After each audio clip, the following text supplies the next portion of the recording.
हमारे चैनल को सब्सक्राइब करें और बेल आइकन दबाएं।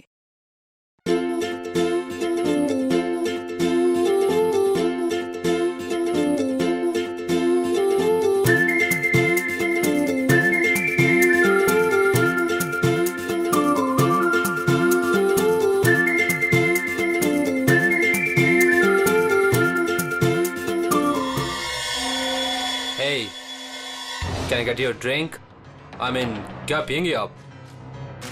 क्यों? तुम वेटर हो? By the way, I'm Saurabh. और आप?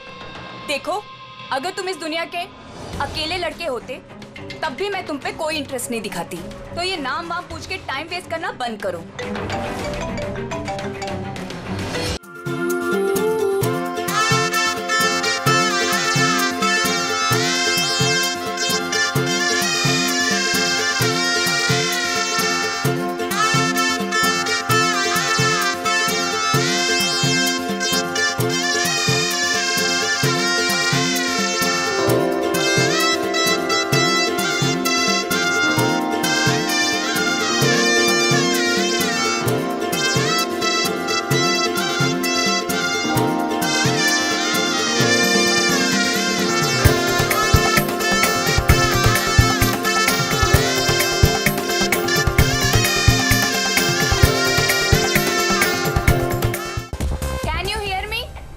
तनीषा, नेटवर्क कैसे चला गया?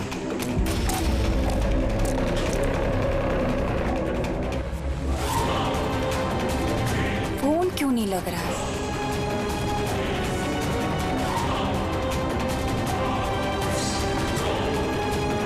हेलो आयशा, आयशा तुम्हें मेरी आवाज आ रही है?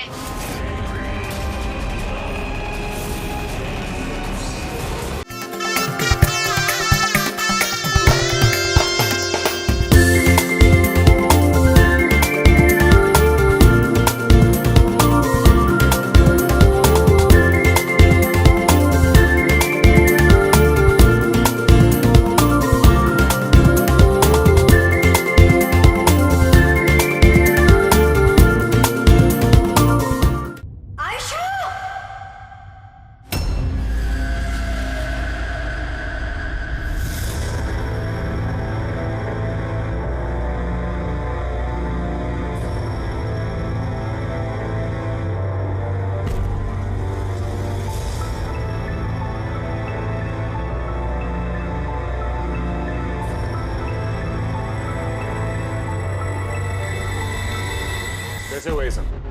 हाँ? पता नहीं सर ये सब कैसे हुआ। एक कॉल अटेंड करने के लिए बाहर गई और जब वापस आई तो ये सब। तुम्हारे अलावा और कौन कौन दोस्त है आयशा के यहाँ पे?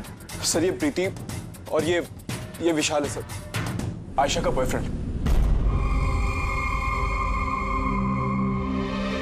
देख के लगता है कि आयशा का किसी के साथ हाथापाई तो नहीं हुई है। ये फोन रिसीव करने के लिए बाहर गई और वहां पहले से खूनी इसका इंतजार कर रहा होगा। मतलब सर ये खूनी ने सब प्लानिंग करके किया?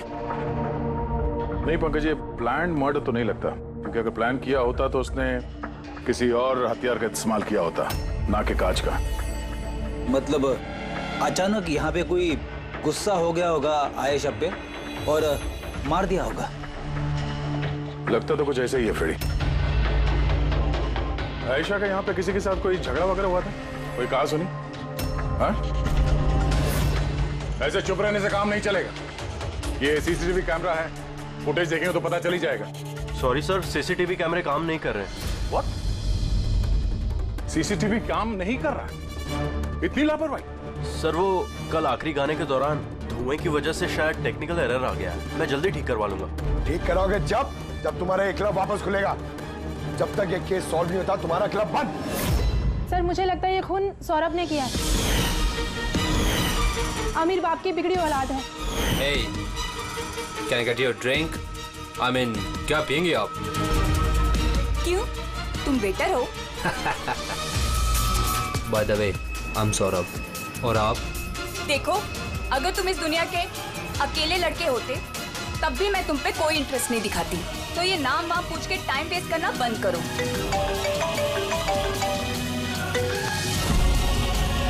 और जब आयशा ने उसे टेढ़ा जवाब दिया तो वो गुस्से में उसके पीछे पीछे बाहर तक गया था। सौरभ कहाँ? सर वो तो नहीं है। तुमसे कहा था ना मैंने, कोई भी इस क्लब से बाहर नहीं जाएगा। सर जाने नहीं दिया, शायद वो जुर्म करने के बाद ही चला गया, आयशा के अंदर आने से पहले। आयशा और सौरभ बाहर किस तरफ गए थे? सर उस तरफ।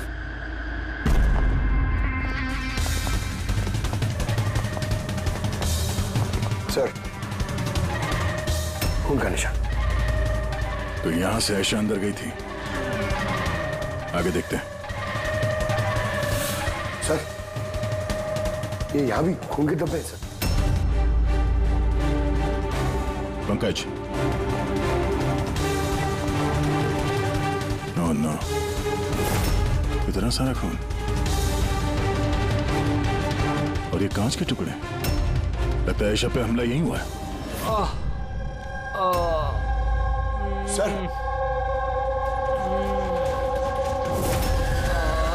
और नो, कहीं सौरभ तो नहीं? इसकी हालत बहुत खराब है, एम्बुलेंस को फोन करो जल्दी। इस क्लब में इतने सारे लोगों के बीच एक लड़की का खून हो जाता है, बाउंसर्स का अता पता नहीं, सीसीटीवी कैमरा है पर काम नहीं कर रहा, और तो और यहाँ पे किसी ने कुछ होते हुए देखा नहीं है ना। कमाल की बात। आयशा मुझे छोड़कर नहीं जा सकती, हमें आना ही नहीं चाहिए था। विशाल प्लीज अपने आप को दोष मत दो, प्लीज संभालो अपने आप को। आपकी सहेली का यहाँ खून हुआ है और आपका ये रवैया है? अब तक यहाँ जो कुछ भी हुआ है उससे ये लगता है कि खूनी यहाँ पर आयशा को मारने के इरादे से तो नहीं आया था, तैयारी के साथ नहीं आया था। यहाँ इस क्लब में कुछ ऐसा हुआ जिसकी वजह से वो गुस्सा हो गया और उसने आयशा का खून कर दिया और साथ में सौरभ पे भी हमला किया। मुझे लगता है कि वो खूनी आप सब में से कोई एक है। बड़ी पंकज, यहाँ जितने हैं सबके डिटेल्स ले लो। माफ कीजिएगा रायमा जी, मैंने अपनी तरफ से बहुत कोशिश की, लेकिन अब मैं आपकी और ज्यादा मदद नहीं कर पाऊंगा। इट्स ओके डॉक्टर, आपसे जो कुछ भी बन पड़ता था आपने सब कुछ किया, अब हम इससे ज्यादा और क्या कर सकते हैं।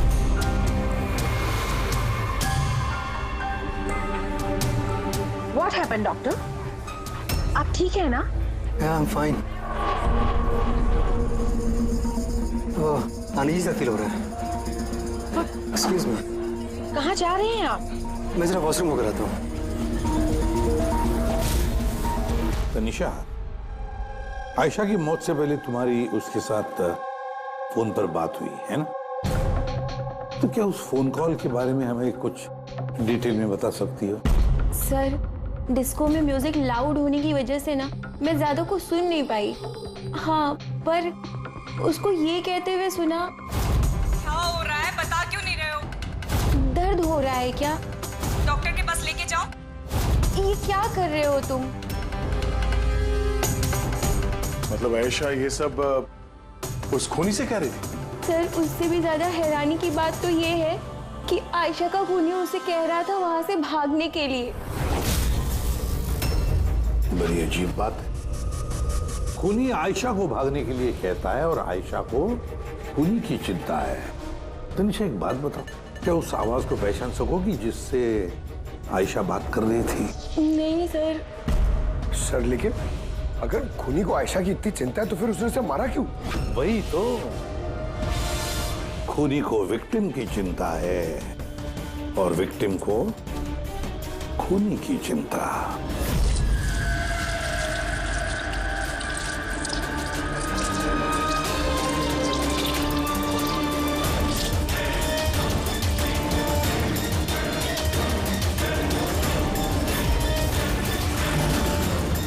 क्या कर रहे तुम? क्या चाहिए तुम्हें?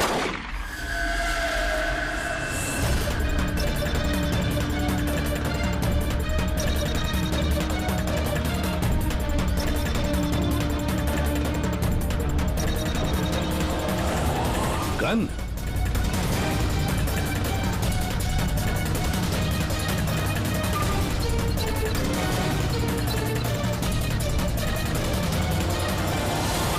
सर, इसके सर पे जो गोली लगी है उसके अलावा इसके पूरे शरीर पे कहीं भी चोट के कोई निशान नहीं है। ऐसा लगता है कि खूनी अचानक यहाँ पे आके इन पे गोली चला दी ऐसे हुआ होगा। ये देखो, यहां भी खून है। एक बात समझ में नहीं आ रही सर, खूनी गन यहां छोड़ के क्यों गया? वो तो अपने साथ लेके भी जा सकता था गन को। वही तो बड़ी अजीब बात है कि खूनी ये गन यहाँ क्राइम सीन पर छोड़कर क्यों गया?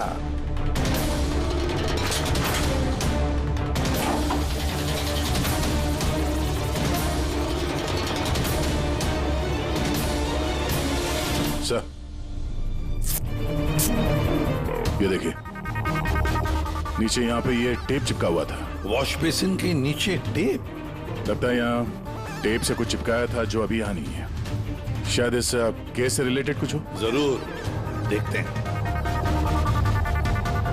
नैमा जी, डॉक्टर यशवंत आपके डॉक्टर थे? जी हाँ। आप लोग यहीं पे बैठे थे इसी टेबल पर? जी हाँ, वो दरअसल मेरी बीमारी के सिलसिले में मुझे यहाँ पर मिलने के लिए आए थे। बहुत ही अच्छे और नेक दिल इंसान थे। आज जब आप उनसे बात कर रही थी तो आपको लगा कि किसी बात को लेकर वो परेशान थे? परेशान तो नहीं, लेकिन हाँ, अचानक उनकी तबीयत खराब हो गई थी मेरे सामने और वो एक्सक्यूज मी बोल के वॉशरूम के लिए चले गए। मैं तो सोच भी नहीं सकती थी कि ऐसा कुछ हो जाएगा। सर, ये कॉफी शॉप के मैनेजर है। यहाँ के भी सीसीटीवी कैमरे काम नहीं कर रहे। सर 2 घंटे पहले तक तो काम कर रहे थे, पर अचानक कोई टेक्निकल प्रॉब्लम हो गई, इसलिए इंजीनियर को बुलाया हमने।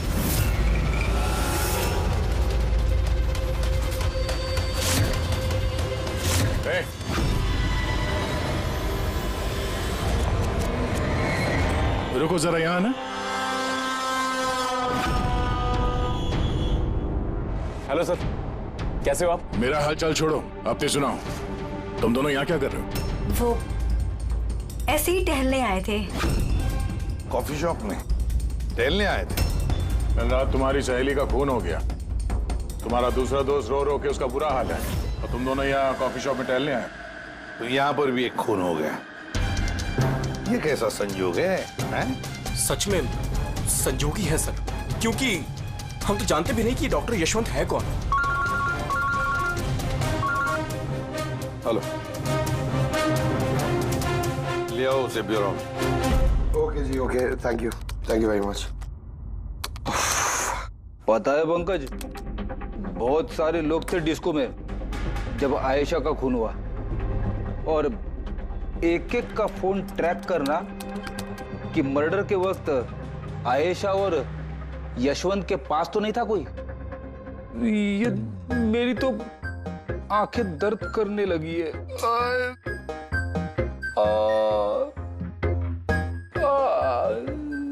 अरे ये साइलेंट को आंख पे लगाना बंद करो फ्रेडी सर। 50 और लोगों के नंबर है जिन्हें ट्रैक करना है, ये काम शुरू करो। ये क्या है? सौरभ, अब कैसी है तबीयत तुम्हारी? शरीर के जख्म तो आज नहीं तो कल ठीक हो जाएंगे सर, लेकिन जो मैंने उस दिन देखा वो शायद जिंदगी भर मेरे दिमाग से कभी भुला नहीं पाऊंगा। ना मैं कल पब जाता और ना ही मुझे आयशा की चीख सुनाई देती। लेकिन आयशा के पीछे पीछे तो तुम गए थे, उसने तुमसे ठीक से बात नहीं की, इसलिए। ये बात सच है सर कि मैं आयशा के पीछे गया, क्योंकि जब मैंने उसे ड्रिंक ऑफर की तो उसने मना कर दिया सर, और इनफैक्ट उसने मेरी इंसल्ट भी की। तो मुझे बहुत बुरा लगा सर, इसलिए मैं उसके पीछे गया।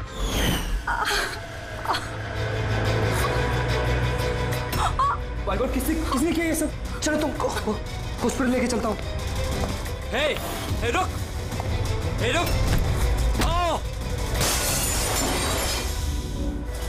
और फिर? मुझे अभी भी याद है कि सर, जब मैंने उसकी कलाई पकड़ी तो बिल्कुल भी नॉर्मल नहीं थी। वो आम इंसानों जैसी कलाई थी ही नहीं। मुझे बिल्कुल अजीब सा एहसास हुआ सर।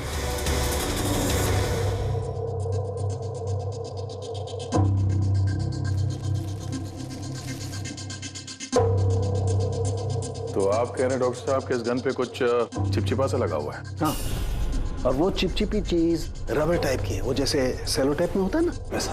Cello tape gun? ओह, तो खूनी ने पहले से गन वहां वॉश बेसिन के नीचे छुपा के रखी थी।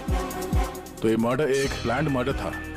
हाँ, लेकिन ये गन जिससे यशवंत का खून हुआ है, और ये कांच जिससे आयशा का खून हुआ है, इन दोनों पे भी कोई भी उंगलियों के निशान नहीं मिले। लेकिन भाई, इस कांच के टुकड़े पर एक खास तरीके की कुछ केमिकल लगा हुआ है, जैसे कि वो प्लास्टिक केमिकल। अभी इस पर क्यों लगा हुआ था, इसका क्या इस्तेमाल है, ये पता लगाना भी बाकी है। लेकिन यही केमिकल इस गन पर भी लगा हुआ है, दोनों पर। डॉक्टर साहब, आप तो कह रहे थे कि इस गन पे वो सेलो टेप का गम लगा हुआ था। वो तो है ही, उसके अलावा ये भी है। उसके अलावा ये केमिकल भी है, यानी ये दोनों मर्डर, इनका आपस में कोई ना कोई कनेक्शन जरूर है। और जुबिन का और प्रीति का दोनों क्राइम सीन पे होना कोई सहयोग नहीं था। बिल्कुल, तुम बिल्कुल ठीक कह रहे हो। और तुम्हारी बात ये एक और चीज प्रूव करती है। इन दोनों की लाशों पर मुझे एक जैसे फेरोमोन्स मिले। फेरोमोन्स यानी वो केमिकल जिनसे खुशबू आती है।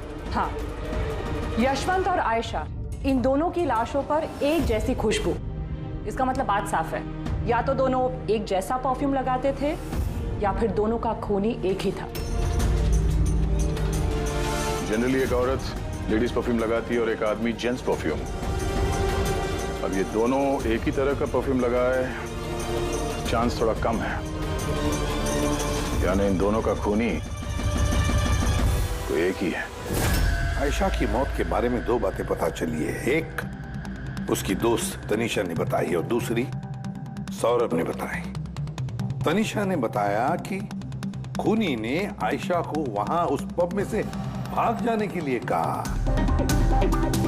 अब दुनिया में ऐसा कौन सा खूनी है जो जिस इंसान को मारने गया है उसी से कहता है कि तू यहां से भाग जा? तो फिर खून करने आया ही था क्यों?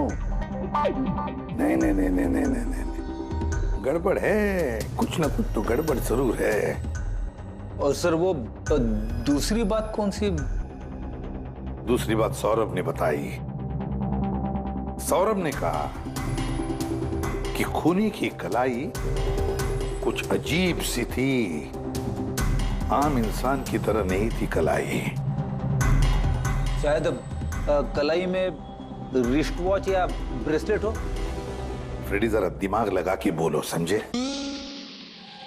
सर, हाँ सर, दोनों क्राइम सीन में एक नंबर कॉमन है सर। किसका क्राइम? आयशा के बॉयफ्रेंड विशाल का सर। विशाल? विशाल? ये विशाल तो कॉफी शॉप में दिखाई नहीं था, तो फिर ये कॉफी शॉप में पहुंचा कब?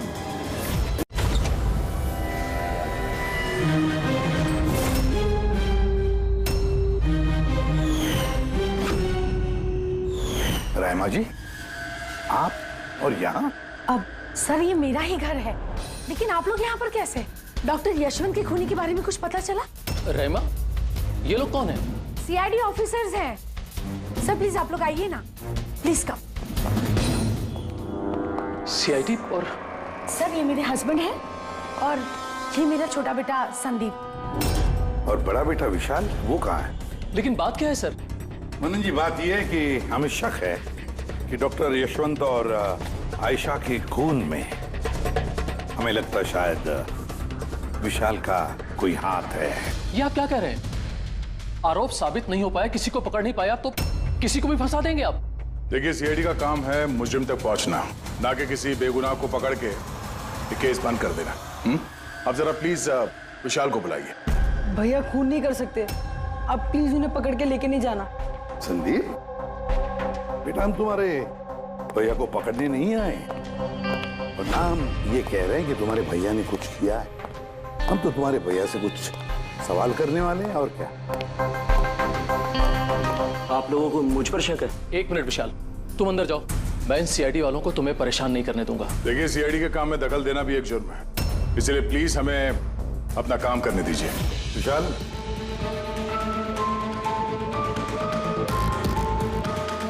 डॉक्टर यशवंत की मौत हुई थी कैफे में और तुम उस वक्त उस कैफे में थे।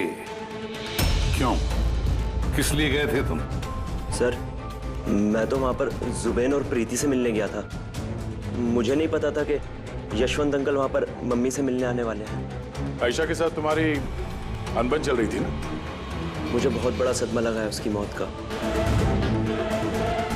पता नहीं उसके बिना मेरी लाइफ अब कैसे कटेगी। मैं कुछ दिन अकेला रहना चाहता हूँ। ठीक है, जा सकते हो तुम।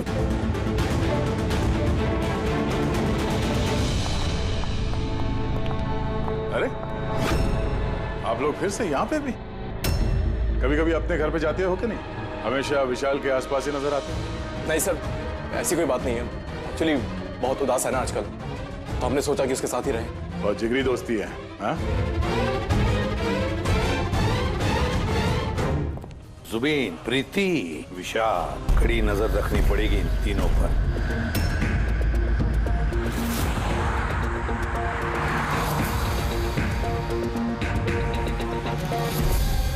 तीनों के घर पे इतने कैमरा फिट किए ना फ्रेडी सर, अगर मक्खी भी मिठाई पे बैठेगी ना तो पता चल जाएगा। वैसे काम वाला, दूध वाला और सब्जी वाला, इनके जरिए खुफिया कैमरा बिठाने का आइडिया बड़ा अच्छा था। अच्छा था ना? मेरा नहीं था, दया सर का था। अच्छा? हाँ, और उन्होंने हम दोनों को यहाँ बिठा दिया ताकि हम यहाँ का सीसीटीवी फुटेज भी रिकॉर्ड करें।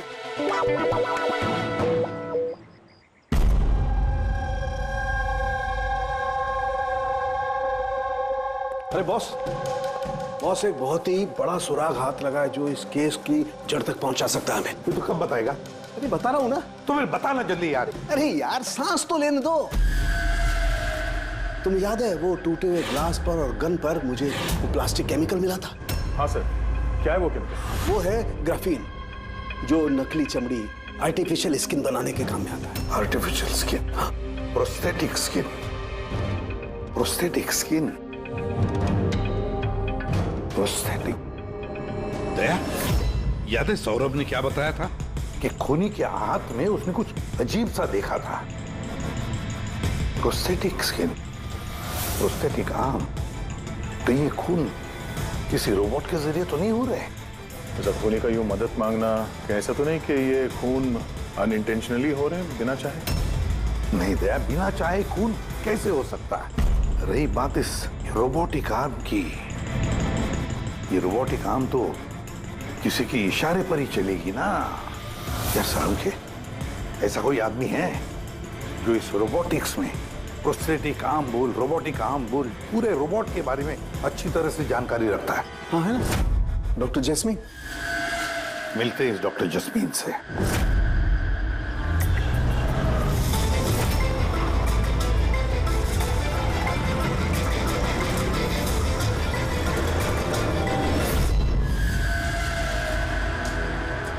डॉक्टर जैस्मीन, हम ये जानना चाहते हैं कि अगर ये ऐसा वाला प्रोस्थेटिक हाथ लगाया हो, रोबोटिक आर्म, तो क्या वो आर्म, वो हाथ किसी दूसरे के इशारे पर काम कर सकता है? मतलब नकली बाजू लगाया गया है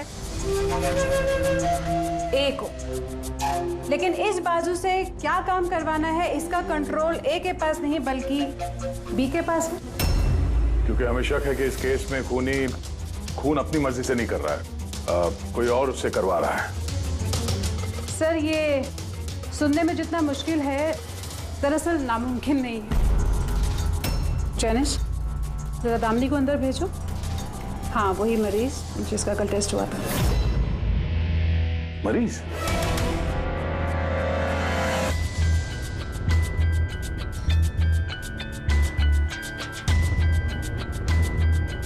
सर, दामिनी ने अपना दाहिना हाथ फैक्ट्री में काम करते हुए गंवा दिया था।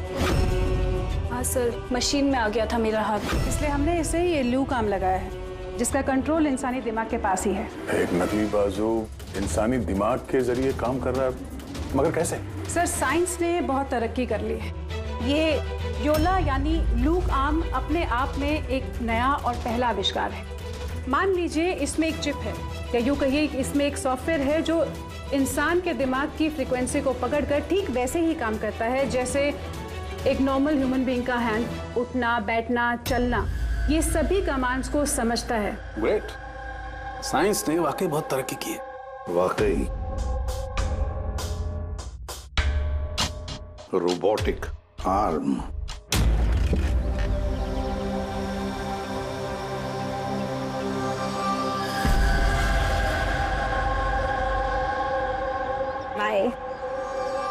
वहाँ हक कर रहा है, इधर हम दोनों गाड़ी में बैठे हुए हैं।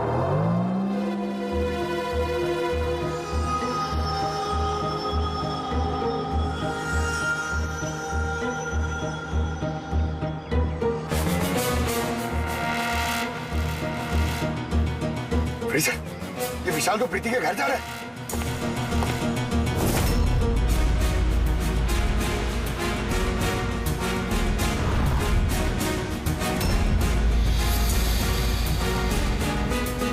विशाल, तुम टेंशन मत लो, किसी को कुछ भी पता नहीं चलेगा। हम कोई ना कोई रास्ता निकाल लेंगे, ओके? ये लो, कॉफी पी लो।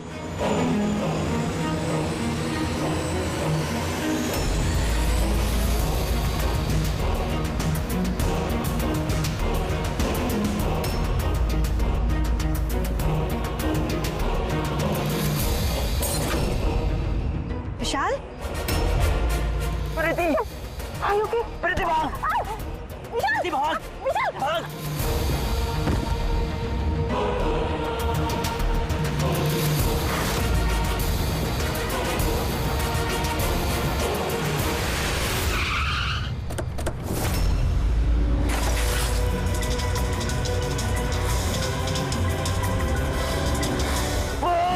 विशाल, नहीं, विशाल छोड़।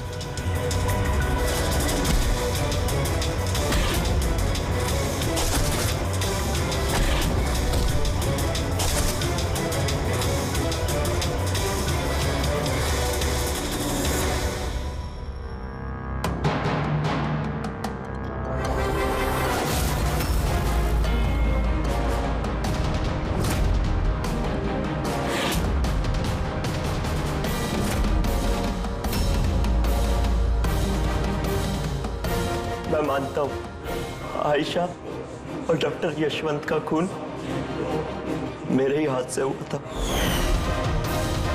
तुम यहाँ क्या कर रहे हो? क्या हुआ? क्या हो रहा है ये? मुझे नहीं पता क्या हो रहा है मेरे हाथ को। कुछ प्रॉब्लम? क्या हो रहा है बता क्यों नहीं रहे हो? डॉक्टर के पास लेके जाओ। ये क्या कर रहे हो? ये क्या कर रहे हो? आयशा भागो यहाँ से, भागो! मैं बोलता हूँ ना भागो! आयशा!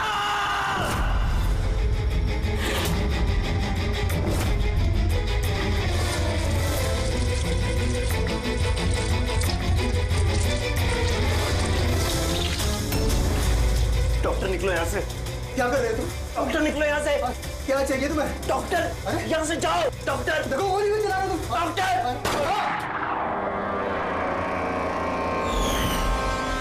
मैं क्या करूं सर, मेरे हाथ पर कोई कंट्रोल नहीं। क्या तुम्हारे हाथ पर कंट्रोल ही नहीं रहता? इसका क्या मतलब है? न जाने अचानक कभी कभी क्या हो जाता है। इसीलिए तुमने आयशा को वहां से भाग जाने के लिए कहा? हाँ सर, मैंने आयशा को वहां से भागने के लिए कहा था। आयशा भागो यहाँ से, भागो! और मैंने पूरी कोशिश करी थी कि मैं डॉक्टर यशवंत पर गोली ना चलाऊं। डॉक्टर यहाँ से जाओ। एक बात बताओ, क्यों गए थे तुम कैफे में? मैं वहां पर डॉक्टर यशवंत से अपना हाथ फिक्स कराने गया था और जुबीन, प्रीति मेरी मदद कर रहे थे क्योंकि मैं अपने घर पर नहीं बता सकता था कि आयशा का मेरे हाथों से खून हुआ। मैं जानता हूं सर, मेरी बात पर यकीन करना बहुत मुश्किल है, लेकिन सच यही है, खून मैंने नहीं बल्कि मेरे हाथ ने किया है। डॉक्टर जस्मीन, ये विशाल जो कह रहा है क्या ये सच है? मेरा मतलब है, क्या ये मुमकिन है कि एक रोबोटिक आर्म अपना ही दिमाग डेवलप करता है और फिर उसी दिमाग को लगा के कुछ भी कर सकता है? चांसेस कम है सर, मगर हाँ, अगर हाथ के अंदर लगे इस सॉफ्टवेयर को कोई हैक कर ले तो ऐसा हो सकता है। क्या प्रोस्थेटिक हाथ में लगा हुआ सॉफ्टवेयर हैक किया जा सकता है? हाँ दे, हैक हो सकता है, पॉसिबल है। जब हैकर इस नकली हाथ की चिप हैक कर लेता है तो ये नकली हाथ उस आदमी के दिमाग से नहीं चलता जिसके शरीर में ये लगा है, बल्कि ये नकली हाथ चलता है हैकर के दिमाग से। मतलब किसी ने विशाल के इस रोबोटिक आर्म के सॉफ्टवेयर को हैक किया और फिर उससे खून करवाया। सर, इससे अच्छा तो मैं एक बाजू के सहारे ही अपनी जिंदगी काट लूं, जो हाथ दूसरों की जान का दुश्मन बन जाए। ऐसा हाथ मुझे नहीं चाहिए सर। विशाल, एक बात बताओ, जब तुम्हारा ये हाथ तुमसे कहता है कि वो किसी को मारना चाहता है, तब तुम क्या सोचते हो? क्या होता है तुम्हारे दिमाग में? कैसी अवस्था होती है तुम्हारी? सर, 2-3 मिनट लगते हैं। मैं पूरी कोशिश करता हूं अपने हाथ को काबू में करने की, लेकिन 2 मिनट के बाद जीत मेरे हाथ की होती है सर।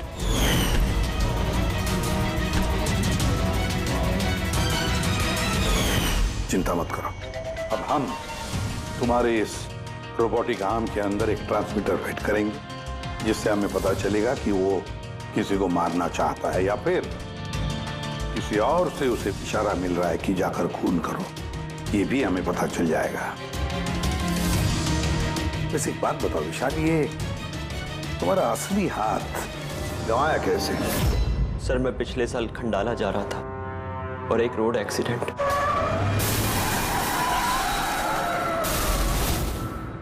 बस। जिंदगी में हमें कई बार इम्तिहान देना पड़ता है। सर, मेरे इम्तिहान तो खत्म होने का नाम ही नहीं ले रहे हैं। जब नकली हाथ के साथ जिंदगी जीने की आदत डाली, तो उसी नकली हाथ ने मेरी जिंदगी बर्बाद कर दी। विशाल, तुमसे वादा करता हूं कि ना तुम्हें एक हाथ के साथ जिंदगी गुजारनी पड़ेगी और ना ही वो असली मुजरिम आजाद घूम पाएगा।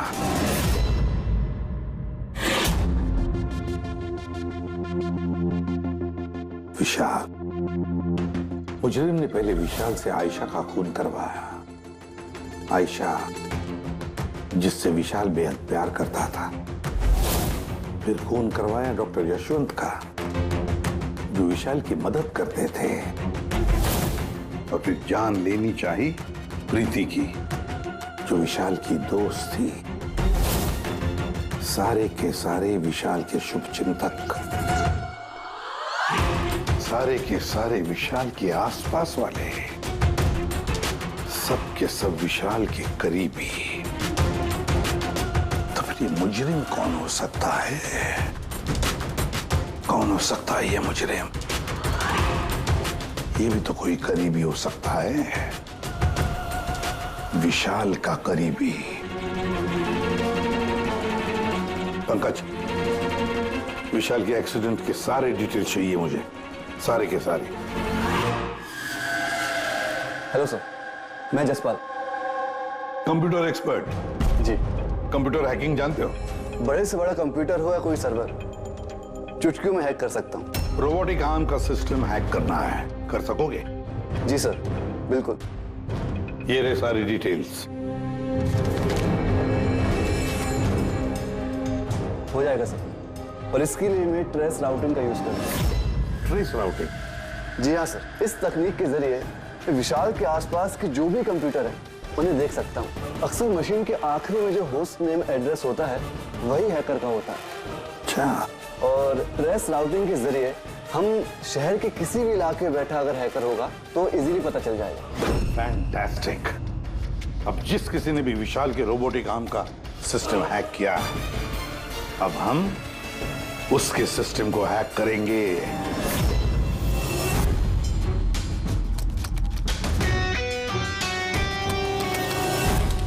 ये देखिए सर, इस वक्त विशाल के आसपास ये सारे कंप्यूटर चालू हैं और इन्हीं में से एक कंप्यूटर है उस हैकर का।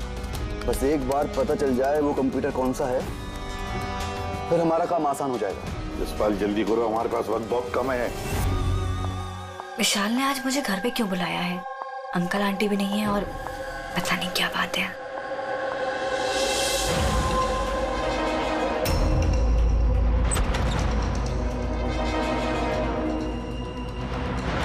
विशाल, विशाल। प्रीति, यार तुम जानते हो तुम्हें मुझसे खतरा है, उसके बाद भी तुम यहाँ पे दोबारा आ गई। विशाल, तुमने तो मुझे फोन करके यहाँ बुलाया। मैंने? हाँ। मैंने कब बुलाया? तुमने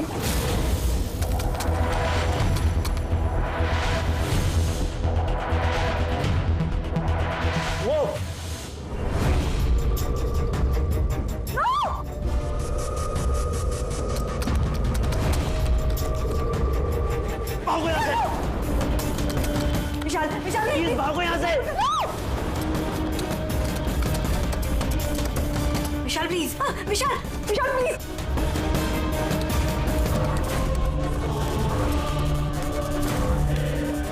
यस सर, उस सैगर की लोकेशन मिल गई है।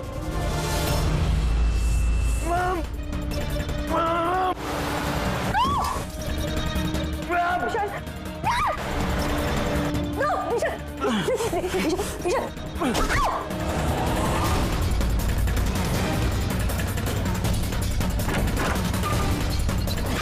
सर आप यहाँ पे। विशाल प्लीज।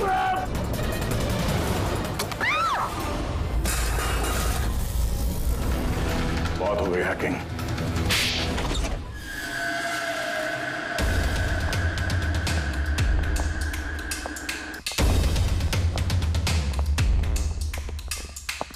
फिर आ गए आप लोग। अब ये मत कहिएगा कि आप विशाल को पकड़ने के लिए आए। जी नहीं, हम विशाल को पकड़ने नहीं आए, खूनी को पकड़ने के लिए, जो इस वक्त यहां पर मौजूद है। नहीं, और यहां पर क्या कह रहे हैं आप?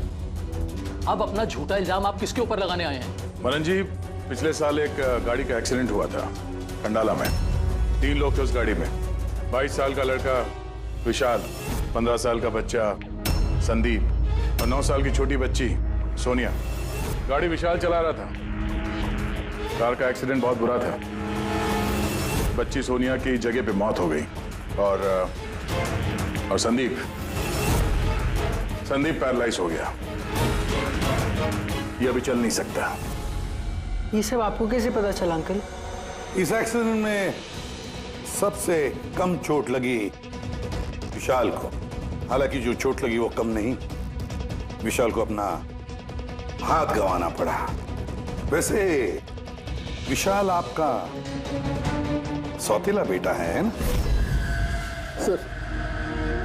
सर विशाल मेरे लिए सके से भी बढ़कर है।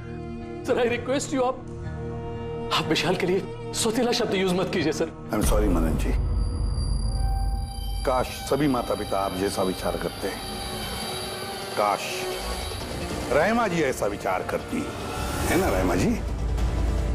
वैसे आपके मन में बहुत गुस्सा है ना विशाल के लिए, क्योंकि विशाल की वजह से आपको अपनी सगी बेटी गंवानी पड़ी और आपका सगा बेटा जिंदगी भर चल फिर नहीं सकता। आप क्या कहना चाहते हैं? हम क्या कहना चाहते हैं वो अभी पता चल जाएगा। पंकज,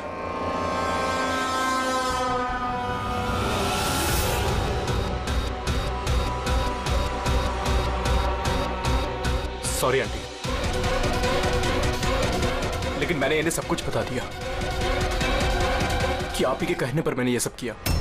मैंने ही उन सॉफ्टवेयर्स को हैक किया था और मैंने सभी जगहों के सीसीटीवी कैमरास को भी हैक करके बंद किया।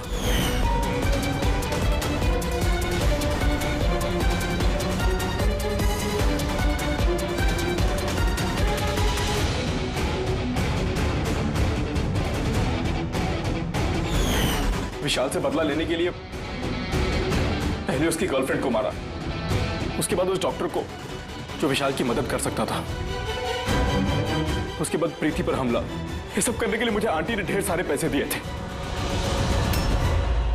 सुबीन, तुम इतना गिर जाओगे मैंने कभी नहीं सोचा था।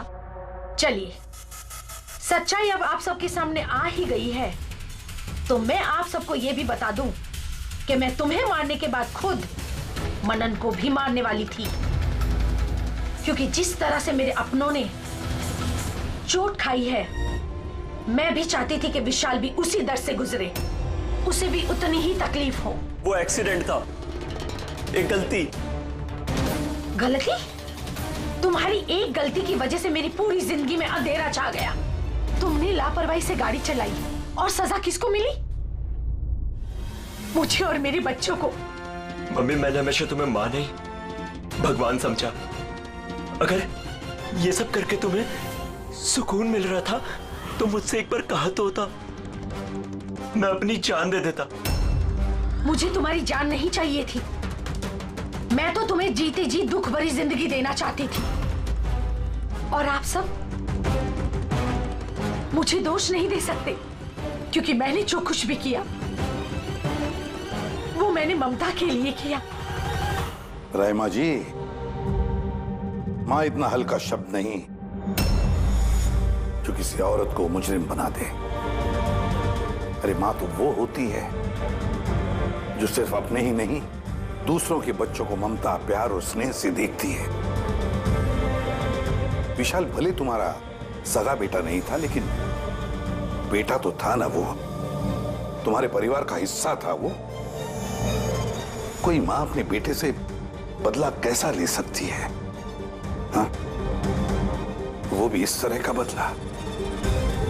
दो लोगों को जाने गंवाई पड़ी। नहीं रायमा जी, बहुत गलत किया तुमने, बहुत गलत।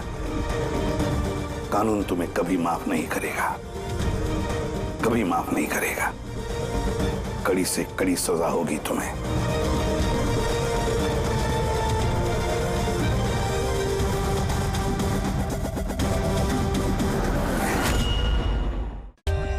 For more updates, subscribe to our channel, click the show links and enjoy watching the videos.